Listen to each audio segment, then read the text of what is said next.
Levé de bon matin, Mimi faucha la montre d'une belle nana qu'il avait sur ses seins, admis toute une nuit.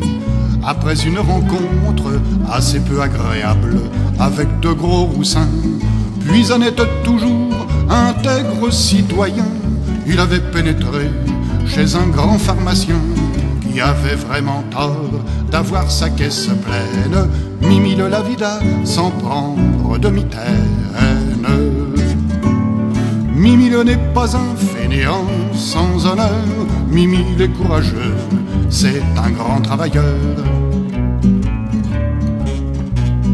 Ensuite il avisa une vieille pipelette, lui fit sauter la tête et 3 fois la viola assez élégamment. Comme il était poète, il se mit à chanter un grand air d'opéra. Sa besogne accomplie en parfait gentleman, toujours calme et rigueur, il repartit gaiement, monta chez une tante qui s'appelait Cécile et la desservela d'une main fort habile.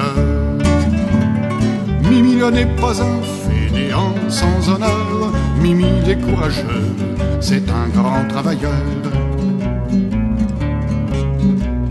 Se sentant bien en train, boulevard de Grenelle, avec son grand talent et des gestes gentils, sous un vieux bec de gaz, il troussa une belle et fit un bon carton dans son mignon nombril. Alors notre Mimile, en grand artiste, osa mettre dans l'ombilic un brin de mimosa, et fier de ce chef-d'œuvre d'une haute esthétique, il vendit la pépé à un ecclésiastique. Mimi le n'est pas un fainéant sans honneur, Mimi est courageux, c'est un grand travailleur. Un gros bourgeois passait, il bondit sur le pente, et très artistement lui creva les 2 yeux, en lui disant avec des manières charmantes: lorsque l'on est cocu, être aveugle vaut mieux.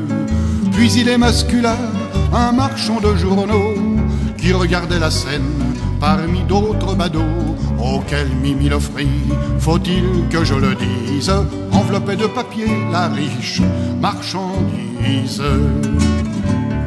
Mimi le n'est pas un fainéant sans honneur, Mimi est courageux, c'est un grand travailleur.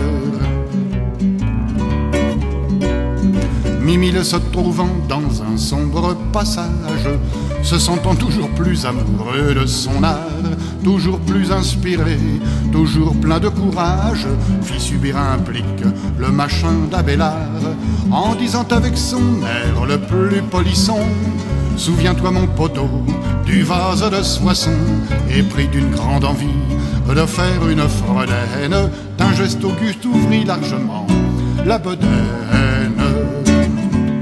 Mimi le n'est pas un fainéant sans honneur, Mimi est courageux, c'est un grand travailleur. Mimi se sent enfin prêt pour d'autres tâches, enfila 2 mouchards sous une grille d'égout, et tripa gentiment un gendarme à moustache, puis saigna un ivrogne avec beaucoup de goût. Il en fit du boudin avec le plus grand soin, qu'il alla vendre ensuite au charcutier du coin.